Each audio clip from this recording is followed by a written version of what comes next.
everyone, it's Sakuems here. So this video is going to be the primary watercolor challenge, and basically I actually was planning on doing something completely different for this week's video. I shared a preview on Twitter. I was supposed to do a mermaid because it's the month of mermaid. There's like a tag going on, and it's kind of like the last day to do it, but the artwork that I worked on took me a lot more time than expected, and I basically didn't have the time to trace or color, and I really last minute decided to just do something else, and I started drawing this at like 4 p.m. So I'm really late again for my video, sorry for that. But basically I just didn't know what to draw, and I figured that a challenge was like probably the best option, and so someone worked with primary colors, and I will link the channel somewhere. I think the name of the YouTuber is the Monster Pose, or Pose, I don't know how you say it, and that artist worked with the primary colors, and I believe he used copic markers, and so I was like, you know what, like I don't want to use copic markers this time, I just want to work with watercolors, and I basically just combined it with like my 3 watercolor challenge, and that's kind of like a double challenge because I'm gonna work with just the primary colors, and I'll also work with just 3, like watercolor. And yeah, that was really fun. Basically, I just wanted to mention something before I start, or before you see me using the colors, is that there is I don't know if it's a misconception or if it depends on the country or the artist, or I don't get it why some artists think that red paint is a primary color, and some like me and like a lot of people I know are using magenta as a primary color, and I just don't understand why red, because if it's labeled primary red, it's not really a red, it's like a pinkish red or like a cold red. But I don't exactly know where the standards come from. I don't really like, I don't like to follow the rules in like art.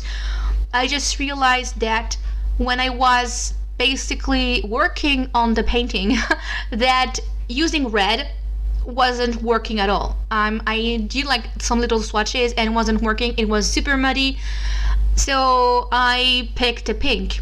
That's just as simple as this. If you want to try this type of challenge and you want to work with just 3 colors, just try to use like a primary blue with a red, and it just doesn't really look nice. The purple is really like muddy, it's like brown, and so I personally just try to get the closest to what my printer does, and that's what I learned in high school and in art school, is that I even have a primary set of paints, and that was labeled magenta, not red. But I suppose it depends on the brand. But I just wanted to clarify that. If anyone's like, no, you're not using a primary color, you're using like pink, it's just because to me magenta is actually a primary color. That's what you have in printers ink, and so that's like the system. Red is a primary color within the light system, like with computer screens and all of those things. However, I think it's a matter of words and terminology. I think is that a lot of like brands, and especially like paint brands, and like people making paint tubes and everything, they used to just label the primary color as a primary red, which is kind of confusing to me. But if you look closely, I think most primary reds are actually a little bit more like on a pinkish side. So I guess it's still like a pink. I don't really get it. I don't really like the name of, I don't know, it's kind of random, but I just wanted to say that. So that's actually what I did. Like I used what you will call a magenta, like it's like a deep reddish pink. It's not as like pink as my Rose Opera by Winsor Newton, which is like a very purpley, like neon pink almost. This was definitely a bit more darker and a tiny bit more on the reddish side. It was the one that was looking the best, mixing with the primary blue that I have. Although it's not exactly a primary blue, it's not labeled as that, but it's the blue that I had that is the closest to being like a medium blue. Like it's not too blue, it's not too green, but it's pretty hard. And as for my yellow, it's actually a lemon. Well, it's not exactly a lemon yellow, but it does look like a lemon yellow. I tried to do swatches with a cadmium yellow, which is a little bit darker, and it was also looking kind of muddy with the blue. So I picked a lemon yellow that was looking the best, especially for my greens. It was really bright and colorful and everything. So that was the free combo that worked the best. And when I started working on this, I really thought that it was going to look really bad because I never really, I worked with the primary only when I was in high school because that was the only paints that I had. I had a magenta, a cyan, a yellow, a black, and a white. That was my set of paint for like a year or something. Then I bought an actual red paint because making red is kind of hard. And I also bought a green, I think. But for a long time, I just worked with the primary, like the basic set. So you can actually do pretty much anything with just those colors as long as you get very pure pigments. In theory, you can even make black if you mix 3 equal parts of the primary colors, which I tried to do, but I get like a deep brown. It's really hard to do with this because you need very pure pigments. So in theory it should work, but it doesn't really work. And so I didn't bother like making it like brown or anything, although it was kind of tricky because when I was working on the piece, basically, every color usually can blend with another one. So my blue will blend with the yellow, but also with the pink. My pink will also blend with the blue and the yellow. Like they just come, like they work together, right? Because it's like a full circle. However, when my it's confusing. When my blue and my yellow are mixed, I get green, and I faced a major struggle, which was to combine my green with like my pink, and that's when you get a very muddy brown. So there are some parts in the drawing where it's a tiny bit brown, which wasn't the look that I was going for, but that's what you get for working with 3 colors like that. And if you don't believe me, I can guarantee that I only use 3 colors, like 3 watercolor colors. I didn't mention the brand. I'm actually using the Kansai Koretake watercolor. This is a Japanese set. They're super creamy and very pigmented. And I wanted to use those because they're pretty cheap. So I don't mind if I like use a lot of them. And yeah, that's like the paint I use. I also will use, like later in the video, I am using white gouache for highlights and just a black pen that I use for the line art. What else did I use for the tools? My Pentel Aqua brush, which is the one that I'm using with like water inside.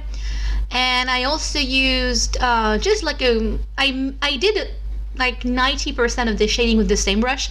And yeah, I think that's like what I had to say about the tools and the colors, and that was a lot of fun. I wasn't expecting this to be like somehow easy, but also just overall like the colors really blend well. The what I will miss like working with just those 3 colors is probably just like a dark, maybe a dark blue, like Payne's gray or something, or an indigo type of color, something like that. But I realized that was really fun because I didn't have to worry much about what colors can I use, or skin tone and everything. I feel like it's really fun for me to just try to experiment a bit more and just do just use colors that aren't realistic at all. Like this is definitely nobody has yellow and pink skin. I don't know, that was kind of fun. And yeah, so I hope that you like the artwork. It's nothing like very original, it's nothing really special, but that was a lot of fun. And I also really enjoy working with gouache. I used to work with acrylics for highlights, didn't really like it, and then I used to work with a gel pen, but it doesn't really work on watercolor paper, so now I'm just going with gouache and a very fine brush that I got recently. And I really like gouache because I can blend it with the watercolors, so I don't have any harsh like very harsh highlights unless I really want them to have to be harsh. So it's really fun, and I really want to work with gouache more.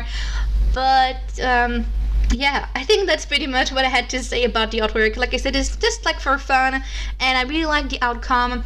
I really think you should try to work with just like primary sets like that, and maybe just like white and black, just a basic set like this, because it's really just pushing you to think about the color theory, like how can you create a specific tone, because in theory you can get every color with it.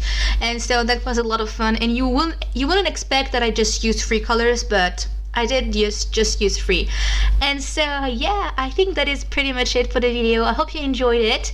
If you're interested, since I really like the artwork, I decided to make it a print, so it's available on my shop, and there's also the original for anyone who's interested.